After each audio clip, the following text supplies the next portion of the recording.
ৰাজনৈতিক অধিকাৰৰ বিষয়ে আলোচনা কৰিম। অলৰেডি আমি ৰাজনৈতিক অধিকাৰ কি বা কেই প্ৰকাৰৰ সেইবিলাক আমি অলৰেডি পঢ়িছিলোঁ।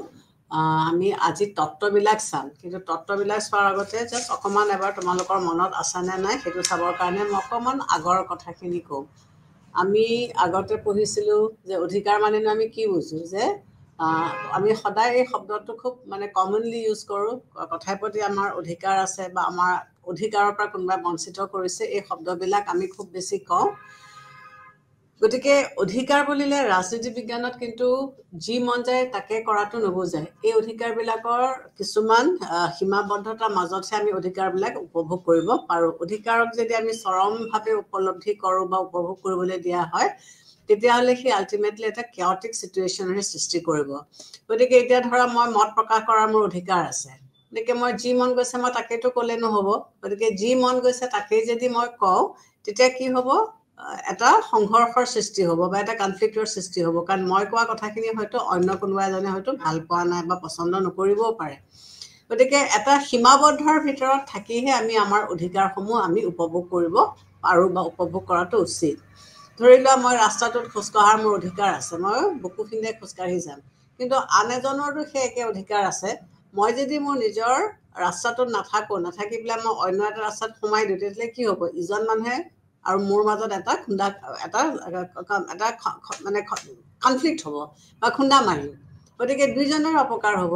গতিকে অধিকাৰ বুলি আমি যদিও শব্দটো খুব যেতিয়াই তেতিয়াই যেনেকৈ তেনেকৈ প্ৰয়োগ কৰোঁ বা যেনেকৈ তেনেকৈ ব্যৱহাৰ কৰোঁ, কিন্তু আমি আচলতে এই শব্দটো ৰাজনৈতিক ছাত্ৰ হিচাপে ইয়াৰ প্ৰয়োগত আমি যথেষ্ট সংযম হ'ব লাগিব। কাৰণ অবাধ অধিকাৰে আমাক অনিষ্ট কৰিব। যেনেকৈ পাৱাৰ মানুহক লাগে, কিন্তু এবছলিউট পাৱাৰে মানুহক কি কৰে, কৰাপ্ট কৰে। ঠিক তেনেকৈ এই অধিকাৰসমূহ কিন্তু আমি এটা সীমাবদ্ধতাৰ মাজতহে আমি উপলব্ধি কৰিব পাৰোঁ বা আমি উপভোগ কৰাটো অত্যন্ত দৰকাৰ। আমি আগতে অলৰেডি ক্লাছিফিকেশ্যন ৰাইটছৰ বিষয়ে আমি আলোচনা কৰি গৈছিলোঁ।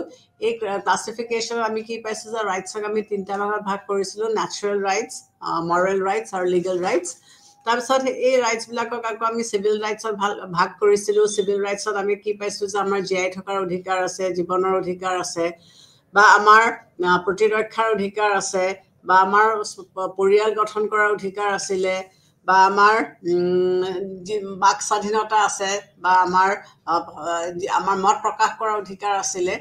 এইদৰে আমি কি পাইছিলোঁ যে আমাৰ সংস্থা গঠন কৰাৰ আমাৰ অধিকাৰ আছে। যদি আমি ইচ্ছা কৰোঁ, আমি ব্যক্তি হিচাপে আমি অকল ৰাজনৈতিক ব্যক্তিয়ে নহয়, আমাৰ কেইবাটাও দিশ আছে। আমাৰ ৰাজনৈতিক দিশ এটা আছে, আমাৰ অৰ্থনৈতিক দিশ এটা আছে, আমাৰ এটা সামাজিক দিশ আছে। গতিকে এই গোটেই অধিকাৰ, এই আমাৰ যিবিলাক বেলেগ বেলেগ দিশ আছে, সেইবিলাক দিশ পূৰণ কৰিবলৈ হ'লে আমাক বেলেগ বেলেগ অনুষ্ঠান বা সংস্থাৰ প্ৰয়োজন হ'ব। গতিকে এইবিলাক আমি গঠন কৰিব পাৰোঁ। বা আমি সকলো মানুহে আমি সম্পত্তি আহৰণ কৰিব বিচাৰোঁ বা সম্পত্তি গোটাব বিচাৰোঁ। গতিকে সম্পত্তি গোটোৱাটো আমাৰ এটা অধিকাৰ। তাৰপিছতে শিক্ষাৰ অধিকাৰ। এখন সমাজ আগবাঢ়ি যাবলৈ হ'লে শিক্ষা লাগিব। গতিকে এতিয়া শিক্ষাটো আমাৰ এটা অধিকাৰৰ ভিতৰত পৰে। যদি কোনোবাই কাৰোবাক বঞ্চিত কৰে, তেতিয়াহ'লে আমি বিভিন্ন উপায়েৰে এই অধিকাৰসমূহ আমি কেনেকৈনো ল'ব পাৰিম তাৰ ব্যৱস্থাও আমি কৰিব পাৰোঁ। তাৰ উপৰি আমাৰ ধৰ্মৰ অধিকাৰ আছে আৰু বিবেকৰ অধিকাৰ আছে। প্ৰত্যেকজন ব্যক্তিয়ে, ভাৰতবৰ্ষৰ নিচিনা এখন দেশত আমাৰ ইয়াত বহু ধৰণৰ ধৰ্ম আছে। গতিকে প্ৰত্যেকটা ধৰ্মই নিজৰ নিজৰ অভিৰুচি অনুযায়ী তেওঁলোকে ধৰ্ম পালন কৰিব পাৰে, বা তেওঁলোকে স্থাৱৰ বা অস্থাৱৰ সম্পত্তি তেওঁলোকে গোটাব পাৰে। এইদৰে আমাক এই অধিকাৰটো দিছে যে আমি স্ব ইচ্ছা অনুযায়ী আমি আমাৰ অধিকাৰসমূহ পালন কৰিম। সকলো মানুহকে আমি কাম কৰিবলৈ অধিকাৰ দিব লাগিব। যদি এজন মানুহে কাম নকৰে, তেওঁ পৰিয়ালটো চলাব কেনেকৈ, বা তেওঁ নিজে খাই বৈ থাকিব কেনেকৈ? গতিকে কাম কৰাটো হৈছে আমাৰ এটা অধিকাৰ। ৰাইট টু কণ্ট্ৰেক্ট, বা আমি চুক্তি স্বাক্ষৰ কৰা অধিকাৰ, যে আমি কাৰোবাৰ লগত কাম কৰিছোঁ বা আমি কিবা এটা কণ্ট্ৰেক্ট লৈছোঁ, সেইটো কণ্ট্ৰেক্টৰ নীতি নিয়ম বা ৰুলছ ৰেগুলেশ্যনছখিনি থাকিব লাগিব, যে আমি কি ধৰণেনো সেই বস্তুখিনি কৰিছোঁ। ঠিক যেনেকৈ আমাৰ কিছুমান চিভিল ৰাইটছ আছে, তেনেকৈ আমাৰ কিছুমান ৰাজনৈতিক অধিকাৰো আছে। এজন ব্যক্তিৰ বা এখন সমাজ সুকলমে চলিবলৈ হ'লে কেৱল ৰাজনৈতিক অধিকাৰ থাকিলে নহ'ব, চিভিল ৰাইটছো লাগিব। গতিকে চিভিল এণ্ড পলিটিকেল ৰাইটছ দুয়োটাৰ অবিহনে এখন সমাজত কোনো এজন ব্যক্তিয়ে আগবাঢ়িব নোৱাৰে বা ব্যক্তিৰ উন্নতি হ'ব নোৱাৰে। গতিকে আমাৰ আটাইতকৈ গুৰুত্বপূৰ্ণ পলিটিকেল অধিকাৰটো কি হৈছে যে আমাৰ ভোটাধিকাৰ আমি ভোট দি পেলাই প্ৰতি 5 বছৰৰ মূৰে মূৰে আমি আমাৰ চৰকাৰ গঠন কৰিব পাৰোঁ এই চৰকাৰ গঠন কৰা প্ৰক্ৰিয়াটোৱে আমাৰ আচলতে জীয়াই থকাৰ বা আমাৰ ৰাজনৈতিক অস্তিত্ব বুজায় গতিকে আমি যদি এই অধিকাৰসমূহ ভালকৈ পালন নকৰোঁ বা আমি যদি ভোট নিদিওঁ তেতিয়াহ'লে আমি ভাল চৰকাৰ এটা গঠন কৰিব নোৱাৰিম চৰকাৰ যদি বেয়া হয় তেতিয়াহ'লে আমি জনসাধাৰণ হিচাপে আমাৰে লোকচান হ'ব গতিকে আমি ভাল চৰকাৰ বিচৰাটো আমাৰ এটা কৰ্তব্য বা আমাৰ এটা দায়িত্ব গতিকে আমি ভোট দিব লাগিব মই অকল ভোট দিয়াটোৱে নহয় মই নিৰ্বাচিত হোৱাৰো মোৰ অধিকাৰ থাকিব লাগিব যে কেৱল ভোটটো দিয়ে মই শান্ত থাকিম সেইটো নহয় যদি প্ৰয়োজন পৰে হয় বা মই ইচ্ছা কৰোঁ তেতিয়াহ'লে মই নিজকে এজন কেণ্ডিডেট হিচাপে ৰাজনৈতিক দলৰ সদস্য হিচাপে মই নিজে প্ৰতিদ্বন্দ্বিতা কৰিব পৰা মোৰ অধিকাৰ থাকিব লাগিব তাৰোপৰি মই যিকোনো চৰকাৰী চাকৰি লাভ কৰা মোৰ অধিকাৰ থাকিব লাগিব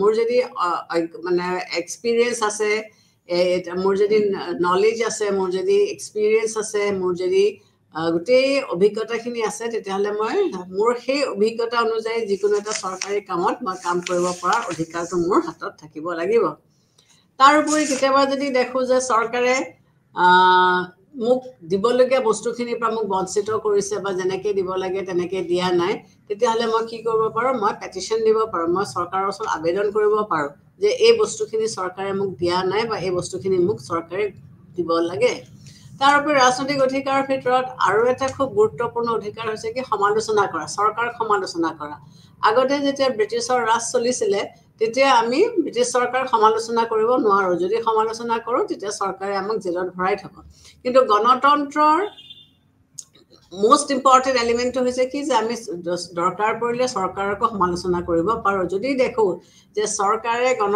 বিৰোধী কিবা এটা কাম কৰিছে বা জনকল্যাণৰ কাম কৰা নাই তেতিয়াহ'লে আমি চৰকাৰক তেওঁলোকৰ দোষটো আমি দেখুৱাই দিব পাৰোঁ বা চৰকাৰক আমি সমালোচনা কৰিব পাৰোঁ আৰু সেই সমালোচনাখিনি কৰাৰ কাৰণে চৰকাৰে কিন্তু আমাক কেতিয়াও জেলত ভৰাব নোৱাৰে আমাৰ যে অধিকাৰখিনি আমাক দিছে সেই অধিকাৰখিনি যদি আমাৰ পৰা কোনোবাই কাঢ়ি নিয়ে বা আমাক কোনোবাই বঞ্চিত কৰে তেতিয়াহ'লে সেই অধিকাৰখিনি ইমপ্লিমেণ্ট কৰিবৰ কাৰণে আকৌ আমি ৰাইটছ দিব পাৰোঁ গতিকে এইদৰে কি হৈছে আমাৰ এই পৌৰ অধিকাৰবিলাক চিভিল ৰাইটছ বা পলিটিকেল ৰাইটছবিলাক আমি পাওঁ এতিয়া আগৰ ক্লাছত অলৰেডি আমি এইখিনি আলোচনা বৃহৎভাৱে কৰিছিলোঁ আজি মই জাষ্ট তোমালোকক এটা সোঁৱৰণি এটা হিচাপেহে মই কথাখিনি কৈ গৈছোঁ তাৰোপৰি এই অধিকাৰখিনি যদি আমাৰ পৰা কোনোবাই কাঢ়ি নিবলৈ বিচাৰে তেতিয়াহ'লে কিছুমান প্ৰক্ৰিয়া আছে কিছুমান মেথডছ আছে যাৰ মাধ্যমেৰে আমি এই অধিকাৰখিনি পুনৰ আমি ঘূৰাই পাব পাৰোঁ যেনেকৈ আমাৰ কনষ্টিটিউশ্যনে কিছুমান উপায় দিছে সেই কনষ্টিটিউশ্যনৰ উপায় অনুযায়ী যদি আমাৰ পৰা আমাৰ অধিকাৰসমূহ কোনোবাই কাঢ়ি নিবলৈ চেষ্টা কৰে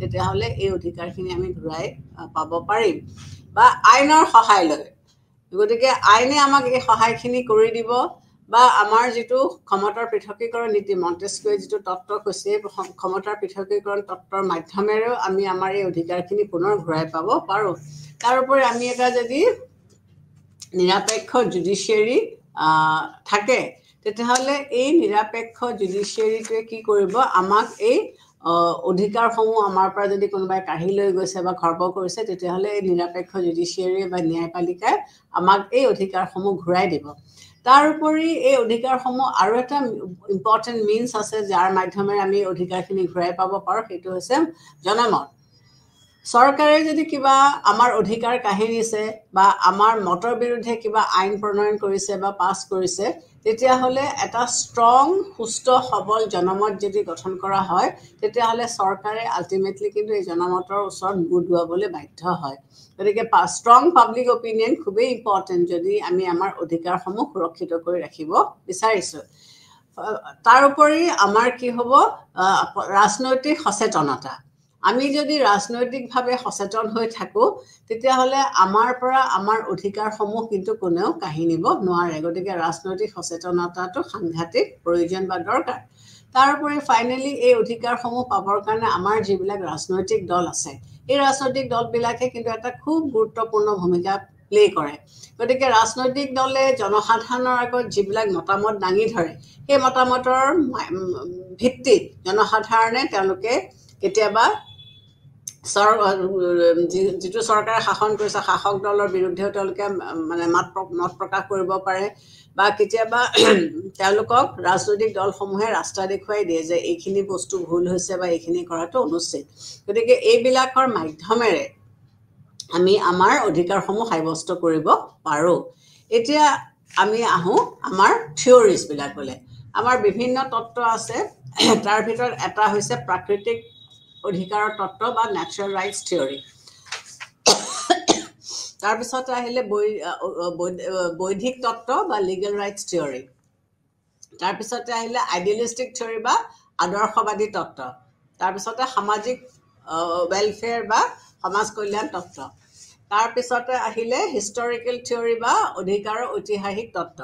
আৰু মাৰ্ক্সৰ যিটো অধিকাৰৰ বিষয়ত মাৰ্ক্সৰ যিটো ধাৰণা, এই তত্ত্বখিনি আজি আমি চাওঁ।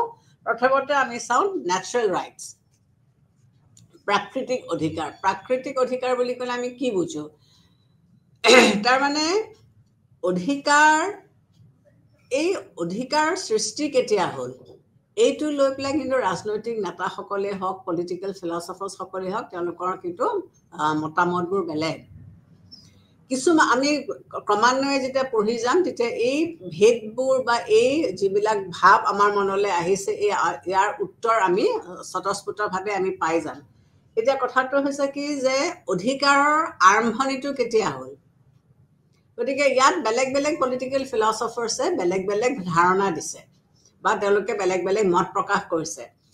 যেতিয়া আমি প্ৰাকৃতিক বুলি কৈছোঁ তাৰমানে কি বুজাইছে যে নেচাৰেল মানে কি? যে মানুহে জন্ম হৈয়ে জানো এখন সুশৃংখলবদ্ধ বা এখন আইনেৰে ৰচনা কৰা সমাজত আছিল জানো? নাছিলে, হয়নে নহয়? মানুহ ক'ত আছিলে? মানুহ এখন প্ৰাকৃতিক সমাজ ব্যৱস্থাত আছিলে। আৰু এই প্ৰাকৃতিক সমাজখনত যেতিয়া মানুহ আছিলে, নেচাৰেল ষ্টেটত মানুহ আছিলে, তেতিয়াও মানুহে কিছুমান অধিকাৰ উপভোগ কৰিছিলে। তেওঁলোকে এই যিসকলে এই থিয়ৰিটো পৃষ্ঠপোষকতা কৰিছে, নেচাৰেল থিয়ৰি অফ ৰাইটছ, এওঁলোকে কি ক'ব বিচাৰিছে যে মানুহৰ যেনেকৈ গাৰ ৰংটো জন্ম হওঁতে মানুহে পাইছে বা নাক কাণ চকু যেনেকৈ জন্ম হওঁতে পাইছে, ঠিক তেনেকৈ এই ষ্টেট অফ নেচাৰত যেতিয়া মানুহ আছিলে তেতিয়াও তেওঁলোকে কিছুমান অধিকাৰ লগতে পাইছিলে। গতিকে এই অধিকাৰবিলাক প্ৰি ছ'চাইটি বা প্ৰি পলিটিকেল, যে ছ'চাইটি এখন গঠন হোৱাৰ আগতে বা ছ'চাইটি এখন সৃষ্টি হোৱাৰ আগৰ পৰাই মানুহে এই অধিকাৰবিলাক পাইছিলে বা আছে। আমি কিছুমান বস্তু আমি এৰাব নোৱাৰোঁ, হয়নে নহয়? আমাৰ জন্মগতভাৱে আমি যিবোৰ বস্তু পাইছোঁ সেইবিলাকতো আমি গুচাব নোৱাৰোঁ। ঠিক তেনেকৈ এই অধিকাৰবিলাকো তেনেকুৱা। মানুহৰ যেনেকৈ ধৰা জীয়াই থকাৰ অধিকাৰ, ৰাইট টু লাইফ, এইটো জন্ম হোৱাৰ পৰা আমাৰ জীয়াই থকাৰ অধিকাৰ আছে, প্ৰি পলিটিকেল। সম্পত্তি গোটোৱাটো মানুহৰ আগৰ পৰাই আছিলে, কিন্তু সময়ৰ লগে লগে ইয়াৰ কিছু পৰিৱৰ্তন হৈ সেইখিনি আমি পিছত আলোচনা কৰিম যে কিহৰ কাৰণে পৰিৱৰ্তন হ'ল বা কি কি ফেক্টৰছে ইয়াত অৰিহণা যোগাইছিল যে আমি এইবিলাকক চেঞ্জ কৰিবলগীয়া হ'ল। গতিকে আমি যেতিয়া নেচাৰেল থিয়ৰি বুলি কওঁ তেতিয়া আমি কি দেখিছোঁ যে প্ৰাচীন যুগৰে পৰাই এই তত্ত্বটো প্ৰচলন হৈ আছিলে বা অধিকাৰৰ কনচেপ্টটো আছিলে। যিসকল ষ্টয়িক্স আছিলে, এই ষ্টয়িক্সসকলে তেওঁলোকৰ সময়তে তেওঁলোকে কি কৈছিলে যে তেওঁলোকে সমাজত থকা সকলো মানুহৰ মাজত সমতা থকাটো তেওঁলোকে বিচাৰিছে। তেওঁলোকৰ ষ্টয়িক্সসকলৰ অধিকাৰৰ কনচেপ্টটো কি আছিলে? যে সকলো মানুহে সমান বুলি তেওঁলোকক আমি ভাবিব লাগিব। সকলো মানুহ যে সমান সেই কনচেপ্টটো তেওঁলোকে দিছিলে। গতিকে তেওঁলোকে সমতাৰ ওপৰত গুৰুত্ব দিছিলে। আৰু সেই সময়ত যিবিলাক ৰোমান চিন্তাবিদ আছিল, চিচাৰিঅ' বা পলিবিয়াছ, এওঁলোকৰ ভাৱধাৰাৰ ওপৰত কিন্তু ষ্টয়িক্সসকলৰ যথেষ্ট প্ৰভাৱ পৰা আমি দেখিবলৈ পাওঁ। গতিকে তেওঁলোকে কি মত প্ৰকাশ কৰিছিলে যে প্ৰাকৃতিক অধিকাৰৰ লগত সংগতি ৰাখি চৰকাৰে আইন ৰচনা কৰিব লাগিছিলে। গতিকে ৰোমান চিন্তাবিদ চিচাৰিঅ' বা পলিবিয়াছে তেওঁলোকে যিটো ষ্টয়িক্সৰ ইনফ্লুৱেঞ্চ তেওঁলোকৰ ওপৰত পৰিছিল, সেই ইনফ্লুৱেঞ্চৰ দ্বাৰা গাইডেড হৈ পেলাই তেওঁলোকে এটা কথাই কৈছিলে যে চৰকাৰে আইন যেতিয়া ৰচনা কৰে তেতিয়া তেওঁলোকে এটা কথাই চাব লাগিব যাতে সকলো মানুহে সমানভাৱে ইয়াৰ সুযোগ বা সুবিধা পায়। গতিকে ষ্টয়িক্সসকলৰ ইনফ্লুৱেঞ্চটো ৰোমান ফিলচফিত বা ৰোমান থিংকিঙত আমি পাইছিলোঁ। তাৰপিছতে আহিলে মধ্যযুগ। মধ্যযুগত কি হৈছিলে যে অধিকাৰ কোনে দিছে বুলি ভাবিছিলে? খ্ৰীষ্টিয়ানসকলে কৈছিলে যে অধিকাৰ হৈছে ভগৱানৰ দান, গতিকে অধিকাৰ ভগৱানে দিছিলে গতিকে সেই সময়ছোৱাত যিসকল খ্ৰীষ্টিয়ান ধৰ্মগুৰু বা যাজক আছিলে তেওঁলোকে এই থট প্ৰচেছটো থিংকিং প্ৰচেছটো তেওঁলোকে যথেষ্ট ধৰণৰ অৰিহণা যোগাইছিলে বা তেওঁলোকৰ ইনফ্লুৱেঞ্চটো আমি ইয়াত যথেষ্টভাৱে দেখিবলৈ পাওঁ সেই সময়ছোৱাত খ্ৰীষ্টিয়ান ধৰ্ম যেতিয়া প্ৰচলিত আছিলে সেই সময়ছোৱাত ভবা হৈছিলে যে ভগৱানে আইনৰ সৃষ্টিকৰ্তা গতিকে ভগৱানৰ ওপৰত আৰু কোনো নাই যি আইন বনোৱা হৈছে সেই গোটেই আইনখন ভগৱানে সৃষ্টি কৰিছে গতিকে কি দেখা গৈছে যে প্ৰাচীন কালৰে পৰাই আমি প্ৰাকৃতিক অধিকাৰৰ ধাৰণা যে চলি আছিল সেইটো আমি স্পষ্টকৈ ক'ব পাৰোঁ যে অতীতৰে প্ৰায় বহুত আগৰে প্ৰায় যে নেচাৰেল ৰাইটছ বা প্ৰাকৃতিক অধিকাৰ আছিল এই কনচেপ্টটো আমি দেখিবলৈ পাইছোঁ সপ্তদশ শতিকাৰ পৰাই এই ধাৰণাই ভালেখিনি প্ৰভাৱ বিস্তাৰ কৰিবলৈ ধৰিছে গতিকে সপ্তদশ শতিকাত এই ভাৱধাৰাটোৱে যথেষ্ট প্ৰভাৱ পেলাবলৈ ধৰিছিলে সেই সময়ছোৱাত যিসকলে সামাজিক চুক্তিক পৃষ্ঠপোষকতা কৰিছিলে ছ'চিয়েল কণ্ট্ৰেক্ট থিয়ৰী যে কিহৰ কাৰণেনো সমাজখন গঠন কৰিবলগীয়া হ'ল এই পৃষ্ঠপোষকতা কৰা সকলে প্ৰাকৃতিক অধিকাৰৰ ধাৰণাক সমৰ্থন কৰিছিলে গতিকে যিসকলে সামাজিক চুক্তি তত্ত্বটোক সমৰ্থন কৰিছিলে তেওঁলোকে প্ৰাকৃতিক অধিকাৰকো তেওঁলোকে ছাপোৰ্ট কৰিছিলে বা সমৰ্থন কৰিছিলে তেওঁলোকৰ মতে ৰাষ্ট্ৰৰ উৎপত্তিৰ আগতে মানুহ প্ৰাকৃতিক অৱস্থাত আছিল ষ্টেট অফ নেচাৰ বাস কৰিছিল তেওঁলোকে কি ক'ব বিচাৰিছে যে মানুহে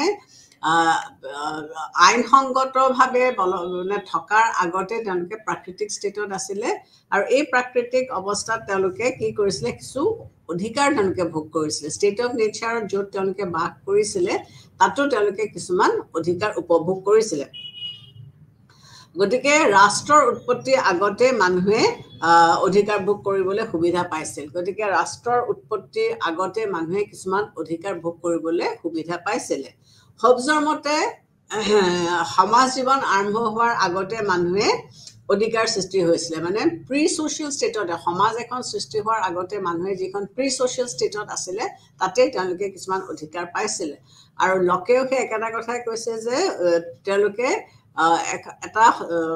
তেওঁলোকে তাৰমানে ৰাজনৈতিক জীৱন আৰম্ভ কৰাৰ আগতে পলিটিকেল লাইফ এটা আৰম্ভ কৰাৰ আগতে তেওঁলোকে কিছুমান প্ৰি পলিটিকেল ষ্টেটত তেওঁলোক আছিলে আৰু তেওঁলোকে সেই প্ৰি পলিটিকেল ষ্টেটতো কিছুমান অধিকাৰ উপভোগ তেওঁলোকে কৰিব পাৰিছিলে এই নেচাৰেল ৰাইটছৰ তত্ত্বটোৰ পৃষ্ঠপোষকতা কোন বুলি ক'লে আমি জন লকৰ ফালে আঙুলিয়াই দিব পাৰোঁ যে জন লকে এই ভাৱধাৰাটো আমাৰ আগত দাঙি ধৰিছিলে আৰু তেওঁৰ মতে জীৱনৰ অধিকাৰ স্বতন্ত্ৰতাৰ অধিকাৰ সম্পত্তিৰ অধিকাৰ হৈছে আটাইতকৈ প্ৰয়োজনীয় প্ৰাকৃতিক অধিকাৰ গতিকে তেওঁ তিনিটা অধিকাৰৰ ওপৰত বিশেষ গুৰুত্ব দিছিলে এটা হৈছে জীৱনৰ অধিকাৰ এটা হৈছে স্বতন্ত্ৰতাৰ অধিকাৰ আৰু এটা হৈছে সম্পত্তিৰ অধিকাৰ গতিকে এইকেইটাই মানুহে নেচাৰেল ষ্টেটত উপলব্ধি কৰিছিলে বা উপভোগ কৰিছিলে আৰু এই অধিকাৰসমূহক ৰক্ষণাবেক্ষণ দিয়াটোৱে হৈছে ৰাষ্ট্ৰৰ মেইন কাম বা উদ্দেশ্য গতিকে সামাজিক চুক্তিৰ জৰিয়তে ৰাষ্ট্ৰৰ সৃষ্টি কৰা হৈছিলে গতিকে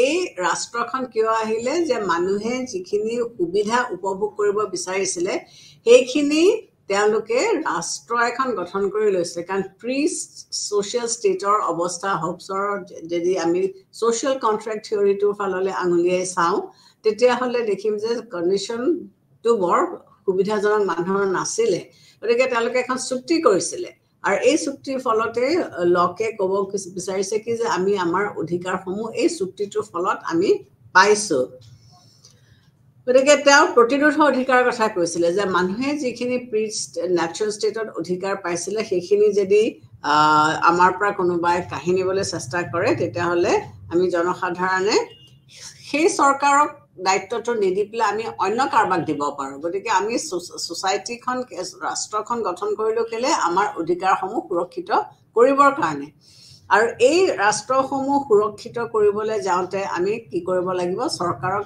প্ৰয়োজন হ'লে আমি ৰেজিষ্ট কৰিব পাৰিব লাগিব যে এই চৰকাৰে আমি বিচৰা মতে আমাক বস্তুখিনি দিব পৰা নাই তেতিয়াহ'লে এই চৰকাৰটো গুচাই পেলাই আমি বেলেগ কোনোবা চৰকাৰক আমি গঠন কৰোঁ চ' ৰাইট টু ৰেজিষ্ট সেই তেতিয়াৰ কনচেপ্টৰ পৰাই আহিছে অষ্টদশ শতিকাটো প্ৰাকৃতিক অধিকাৰৰ প্ৰতি সমৰ্থন কৰা দেখা যায় যে সপ্তদশ শতিকাটো আমি অষ্টদশ শতিকাটো আমি এই প্ৰাকৃতিক অধিকাৰসমূহক আছিল যে সাপোৰ্ট আমি দেখিবলৈ পাইছো এই সময়ত আমি থমাস পেইনৰ আমি উল্লেখ কৰিব পাৰো তেওঁ যদিও সামাজিক চুক্তি সমৰ্থন কৰা নাছিলে তেওঁ কিন্তু কেইটামান অধিকাৰৰ কথা কৈছিলে তেওঁ কি কৈছিল যে স্বতন্ত্ৰতাৰ অধিকাৰ সম্পত্তিৰ অধিকাৰ নিৰাপত্তাৰ অধিকাৰ আৰু অত্যাচাৰৰ প্ৰতিৰোধ কৰাৰ অধিকাৰৰ বিষয়ে তেওঁ কৈছিলে যে এইখিনি প্ৰাকৃতিক অধিকাৰৰ ওপৰত পৰে গতিকে তেওঁ কি ক'ব তাৰ পিছতে স্পেন্সাৰ আহিলে স্পেন্সাৰেও মতে যে ব্যক্তিয়ে সমান স্বাধীনতা ভোগ কৰাৰ অধিকাৰ আছে যে প্ৰত্যেকজন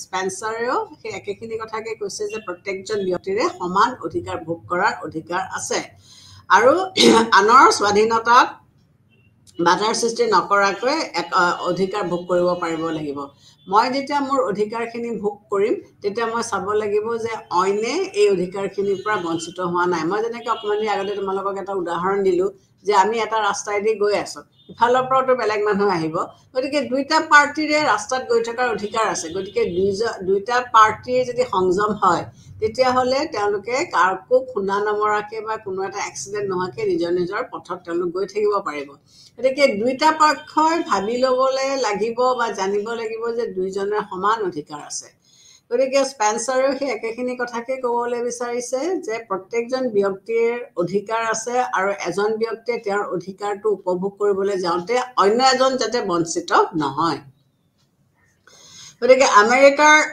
স্বাধীনতাৰ যিখন ঘোষণাপত্ৰ declaration of American war of independence 1776 এই ঘোষণাপত্ৰটো এই বিষয়ে উল্লেখ কৰা আছে যে প্ৰত্যেকজন ব্যক্তিয়ে স্বাধীনতা লাভ কৰিব পাৰিব অধিকাৰ লাভ কৰিব পাৰিব আৰু তেওঁলোকে তেওঁলোকৰ অধিকাৰসমূহ উপভোগ কৰোঁতে ইজনে সিজনক বাধাৰ সৃষ্টি কেতিয়াও কৰিব নোৱাৰিব এই ঘোষণাত উল্লেখ কৰা আছিলে যে ভগৱানে সকলো মানুহকে সমান হিচাপে সৃষ্টি কৰিছে আৰু কিছুমান অধিকাৰ ভোগ কৰাৰ সুবিধা দিছে গতিকে এই ডিক্লেৰেশ্যন অফ ৰাইটছতো একেটা কথাই কোৱা হৈছে যে ভগৱানে মানুহক সমানে সৃষ্টি কৰিছে আৰু প্ৰত্যেকজন ব্যক্তিৰে এই অধিকাৰসমূহ উপভোগ কৰাৰ বা এনজয় কৰাৰ অধিকাৰটো আছে এই অধিকাৰবিলাকৰ ভিতৰত জীৱনৰ অধিকাৰ আৰু স্বতন্ত্ৰতাৰ অধিকাৰ আৰু সুখ লাভ কৰাৰ অধিকাৰ হৈছে অন্যতম আমেৰিকান ৱাৰ অফ ইণ্ডিপেণ্ডেন্সত এইকেইটা বিষয়ে বিশেষভাৱে কোৱা হৈছে যে জীৱনৰ অধিকাৰ স্বতন্ত্ৰতাৰ অধিকাৰ আৰু সুখ লাভ কৰাৰ অধিকাৰ এইকেইটা হৈছে আটাইতকৈ ইম্পৰ্টেণ্ট আৰু এই অধিকাৰসমূহক ৰক্ষণাবেক্ষণ দিয়াটোৱে হৈছে ৰাষ্ট্ৰৰ মেইন কাম এই যিবিলাক এইকেইটা অধিকাৰৰ কথা আমি কৈছোঁ এই অধিকাৰসমূহ যাতে নাগৰিকসকলে উপলব্ধি কৰাৰ পৰা বঞ্চিত নহয় এইটো বিষয়ে তেওঁলোকে চাব লাগিব গতিকে এই ডিক্লেৰেশ্যন অফ ইণ্ডিপেণ্ডেন্সত এই কথাখিনি উল্লেখ কৰা হৈছে গতিকে সপ্তদশ শতিকা বা অষ্টদশ শতিকাত প্ৰাকৃতিক অধিকাৰ সম্পৰ্কত যিখিনি আমি দেখিলোঁ এইখিনি আমি কি দেখিবলৈ পাইছোঁ যে ইয়াত তেওঁলোকৰ ওপৰত প্ৰাকৃতিক অধিকাৰ যথেষ্ট ইম্পেক্ট বা ইনফ্লুৱেঞ্চ আছে আৰু সাম্প্ৰতিক কালতো এই তত্ত্বত প্ৰভাৱ নাই বুলি আমি ক'ব নোৱাৰোঁ যে বৰ্তমানতো এই যিখিনি অধিকাৰ আগৰ প্ৰাকৃতিক অৱস্থাত আমি উপভোগ কৰি আহিছিলোঁ সেই অধিকাৰসমূহৰ আজি যে গুৰুত্ব নাই সেইটো আমি ক'ব নোৱাৰোঁ কাৰণ এতিয়াও পৃথিৱীৰ বেলেগ বেলেগ অঞ্চলৰ ফালে যদি আমি চাওঁ তেতিয়াহ'লে আমি কি পাওঁ যে কেইটামান বিশেষ অধিকাৰৰ ওপৰত পৃথিৱীৰ যিকোনো এখন চৰকাৰে গুৰুত্ব দিয়ে এটা হৈছে কি বাসস্থান এটা হৈছে কি পৰিধানৰ অধিকাৰ আৰু কামৰ অধিকাৰ ভোটদানৰ অধিকাৰ গতিকে এইবিলাকৰ ওপৰত গুৰুত্ব আজিও আমি দেখিবলৈ পাইছোঁ আৰু এইবিলাক অধিকাৰ আমি প্ৰাকৃতিক অধিকাৰ হিচাপে উপভোগ কৰিছিলোঁ যে জীয়াই থকাৰ অধিকাৰ কাম কৰাৰ অধিকাৰ কাপোৰ পিন্ধাৰ অধিকাৰ এই অধিকাৰবোৰতো আমাৰ আমি সকলোৱে বিচাৰিছোঁ বা সকলোকে লাগে গতিকে তেতিয়াৰ দিনতো আছিলে আৰু এতিয়া এখন সভ্য সমাজ বা সভ্য চৰকাৰৰ সেই একেটা বস্তুকে তেওঁলোকে বিচাৰিছে তথাপিও প্ৰাকৃতিক অধিকাৰৰ কিছুমান সীমাবদ্ধতা আছে বা কিছুমান ক্ৰিটিচিজমছ আছে এই ক্ৰিটিচিজমছবোৰনো কেনেকুৱা ধৰণৰ যে আমি প্ৰাকৃতিক অধিকাৰ বুলি যেতিয়া কওঁতে আমাৰ জীয়াই থকাৰ অধিকাৰ খোৱাৰ অধিকাৰ কাম কৰাৰ অধিকাৰ কাপোৰ পিন্ধাৰ অধিকাৰ এই অধিকাৰবিলাক আমি অতীততো পাইছিলোঁ আৰু এতিয়া বৰ্তমান চৰকাৰেও এই অধিকাৰসমূহ আমাক দিছে কিন্তু এই অধিকাৰসমূহৰ কিছুমান সীমাবদ্ধতা আছে এই সীমাবদ্ধতাবোৰ কেনেকুৱা ধৰণৰ যে প্ৰাকৃতি আৰু প্ৰকৃতি এই দুটা শব্দ কিন্তু অৰ্থ আমি যেতিয়া ব্যৱহাৰ কৰোঁ তাক কিন্তু আমি বেলেগ বেলেগ দিশৰ পৰা বা বেলেগ বেলেগ এংগেলৰ পৰা আমি তাক চাব পাৰোঁ ৰীতিশীয়ে এই দুটা শব্দৰ ভিন ভিন অৰ্থত ব্যৱহাৰ কৰাৰ উদাহৰণ দাঙি ধৰিছে গতিকে তেওঁ কি কৈছে যে এই শব্দ দুটাক কিন্তু আমি বেলেগ বেলেগ ধৰণেৰে আমি প্ৰকাশো কৰিব পাৰোঁ বা বেলেগ বেলেগ ধৰণেৰে আমি তাক মানি ল'বও পাৰোঁ সো প্ৰাকৃতি আৰু প্ৰকৃতি এই দুটা শব্দত আমি একচুৱেলি কি বুজায় কোনো এজনে সঠিক ডেফিনেশ্যন আমাক দিব নোৱাৰে দুইটা শব্দ প্ৰকৃতি আৰু প্ৰাকৃতিক দুইটা শব্দৰে ব্যৱহাৰটো কিন্তু ব্যৱহাৰিক দিশটো কিন্তু বেলেগ বেলেগ প্ৰাকৃতিক শব্দটো কৃত্ৰিম শব্দৰ বিপৰীতেও আমি তাক ব্যৱহাৰ কৰিব পাৰোঁ গতিকে এই শব্দটোৰ অৰ্থ কিন্তু স্পষ্ট নহয় যে আমি তাক যেতিয়া কৃত্ৰিম শব্দ হিচাপে ব্যৱহাৰ কৰোঁ ই একচুৱেলি কি বুজাইছে সেইটো স্পষ্ট নহয় অধ্যাপক হকিংছৰ মতে কৃত্ৰিম হোৱাটো মানুহৰ প্ৰকৃতি অধ্যাপক হকিংছে কি কৈছে যে কৃত্ৰিম হোৱাটো মানুহৰ প্ৰকৃতি গতিকে মানুহে যিখিনি কাম কৰে সেইখিনি যে সদায় একে থাকিব সেইটো নহয় এটা সময়ত কাপোৰ পিন্ধাটো কৃত্ৰিম আছিলে আৰ্টিফিচিয়েল আছিলে মানুহে কাপোৰ নিপিন্ধিছিলে গছৰ পাত ইত্যাদি পিন্ধি মানুহ আছিলে কিন্তু এতিয়া কাপোৰ নিপিন্ধাটো আৰ্টিফিচিয়েল গতিকে মানুহে এতিয়া কাপোৰ পিন্ধে প্ৰাচীন কালত মানুহৰ বব্বৰ জীৱন যাপন কৰাৰ কথাটো প্ৰকৃতিক আছিলে কিন্তু সভ্য যুগত আজিকালি আমি কি কৰিছোঁ মানুহে এটা চিভিলাইজ লাইফ জীৱ বিচাৰে মানে নহয় আমাৰ civilization আহিলে সভ্যতা আহিলে এগ্ৰিকালচাৰ আহিলে আৰু আমি অঘৰী জীৱন যাপন কৰিবলৈ বাদ দি পেলাই আমি কি কৰিলো এটা পাৰ্মানেন্ট লাইফষ্টাইল আমি ল'ব ধৰিলো গতিকে এটা সময়ত যেটো ন্যাচাৰাল আছিল সেইটো এটা সময়ত আৰ্টিফিচিয়েল হ'ল বা এটা সময়ত যেটো আৰ্টিফিচিয়েল আছিল সেইটো এটা আমি ন্যাচাৰাল বুলি তাক আমি মানি লৈছো প্ৰাকৃতিক অধিকাৰ কি বুজায়নো একচুৱেলি আমি যেটা প্ৰাকৃতিক অধিকাৰ বুলি কওঁ এই প্ৰাকৃতিক অধিকাৰে কি বুজায় এই বিষয়ত কোনো মতভেদ নথকা নহয় যে প্ৰাকৃতিক অধিকাৰ বুলি কওঁতেনো আমি এক্স্যাক্টলি কি বুজিছো আমি এটা পোনপটীয়া ডেফিনেশ্যন আমি দিব নোৱাৰো বিভিন্ন লোকে বিভিন্ন ধৰণে তাক বুজাইছে আৰু আমি যদি এখন সৰ্বসন্মত তালিকা প্ৰস্তুত কৰোঁ সেইটো সম্ভৱপৰ নহয় আমি যদি প্ৰাকৃতিক অধিকাৰ বুলি কওঁতে এইগিটা বস্তু আছে বুলি আমি ভাবো সেইটো কৰিবও আমি নোৱাৰো কাৰণ সেইটো সম্ভৱপৰেই নহয় কিছুমানে কি ভাবিছিলে যে দাস ব্যৱস্থাটোক তেওঁলোকে প্ৰাকৃতিক ব্যৱস্থা বুলি কৈছিলে যে আগৰ দিনত দাস ব্যৱস্থা আছিলে গতিকে এইটো স্বাভাৱিক আছিলে গতিকে দাস প্ৰথা থাকিবই কিন্তু এতিয়া এই দাস প্ৰথাটো অস্বাভাৱিক এজন মানুহক কেতিয়াও কিনিব বেচিব নোৱাৰে বা এজন মানুহক কেতিয়াও তেওঁৰ বসতি বা তেওঁৰ তলত ৰাখিব নোৱাৰে এটা সময়ত bonded labour was the in thing গতিকে বন্দী বাপেকে ল'ৰাক বন্দী দি গ'ল ল'ৰাক বন্দী দি থৈ গ'ল পণ বন্দী কৰি পেলাই যেটো ৰাখে বন্ডেড লেবাৰ বুলি আমি কওঁ কিন্তু এতিয়া আইন ৰচনা কৰা হৈছে যাতে সেই বস্তুবিলাক আমাৰ সমাজৰ পৰা উঠাই দিয়া হয় গতিকে কিছুমানে আকৌ ক'ব বিচাৰে কি যে পুৰুষ আৰু মহিলাৰ মাজত বিশেষ কোনো প্ৰভেদ নাই সব একে কিন্তু কিছুমানৰ মতে আকৌ শাৰীৰিকভাৱে তেওঁলোক একে নহয় মহিলা শাৰীৰিকভাৱে যথেষ্টখিনি দুৰ্বল বা তেওঁলোক পিছপৰা কিছুমানৰ মতে মানুহৰ ভাল প্ৰকৃতি কিছুমানৰ মতে মানুহ ভাল মানুহৰ প্ৰকৃতি ভাল কিছুমানৰ মতে মানুহৰ প্ৰকৃতি বেয়া মানুহ চোৰ ঠগ দগবাজ কিছুমানৰ মতে মানুহ মৰমীয়াল মানুহ দয়ালু গতিকে প্ৰাকৃতিক শব্দটো আমি কেনেকৈ ব্যৱহাৰ কৰিছো বা তাৰ এখন ইউনিফৰ্ম লিষ্ট আমাৰ কাৰণে উলিওৱাটো সম্ভৱপৰ কেতিয়াও নহয়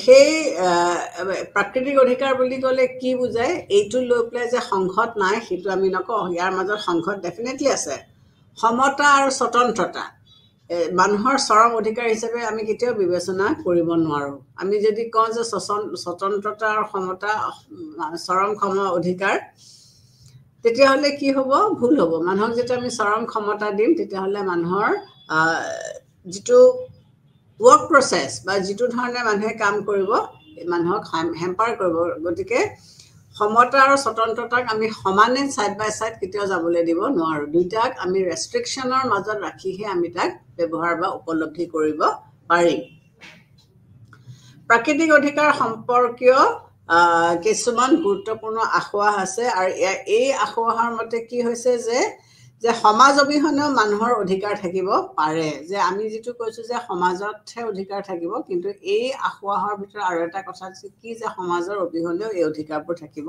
পাৰে কিন্তু এইটো আমি গ্ৰহণ কৰিব নোৱাৰো কাৰণ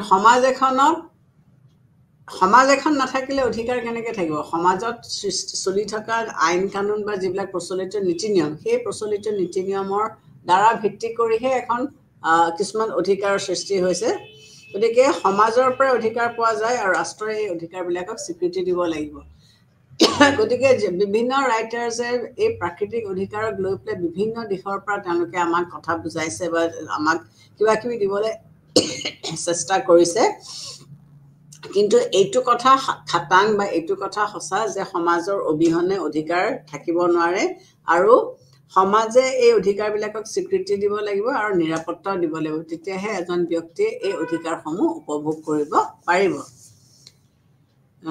যদিও প্ৰাকৃতিক অধিকাৰৰ ফৰে বা এগেইনষ্টে আমি মতামতবোৰ দেখিলো কিন্তু এই অধিকাৰসমূহৰ যে গুৰুত্ব নাই আমি ক'ব নোৱাৰো এই অতীতত ইয়াৰ যিমানটো গুৰুত্ব আছিল এতিয়া সম্পূৰ্ণৰূপে আজিৰ বৰ্তমান যুগত ইয়াৰ গুৰুত্ব হেৰাই গৈছে বুলি ক'লেও আমাৰ ভুল হ'ব কাৰণ প্ৰকৃতিক অধিকাৰৰ জৰিয়তেহে আমি কিছুমান সুবিধা বা প্ৰাকৃতিক অধিকাৰ যিবিলাক সেই সময়ত আছিলে তাক আমি কিছু ধৰণে ৰিফৰ্ম কৰি তাক আমি ব্যৱহাৰ কৰিছো বা ইউজ কৰিছো নেক্সটটো আমি চাওঁ বৈধিক অধিকাৰৰ বৈধিক তত্ত্ব বা লিগেল ৰাইটছ গতিকে অধিকাৰৰ যিটো লিগেল থিয়ৰী তত্ত্বটো ন্যাচুৰেল ৰাইটছৰ একেবাৰে বিপৰীতটো ন্যাচুৰেল ৰাইটছৰ তত্ত্বটো হৈছে কি যে প্ৰি ছ'চিয়েল সমাজ এখনত অধিকাৰ কিছুমান মানুহে উপভোগ কৰিছিলে কিন্তু যিটো লিগেল থিয়ৰী সেই লিগেল থিয়ৰীটোৱে সেই প্ৰি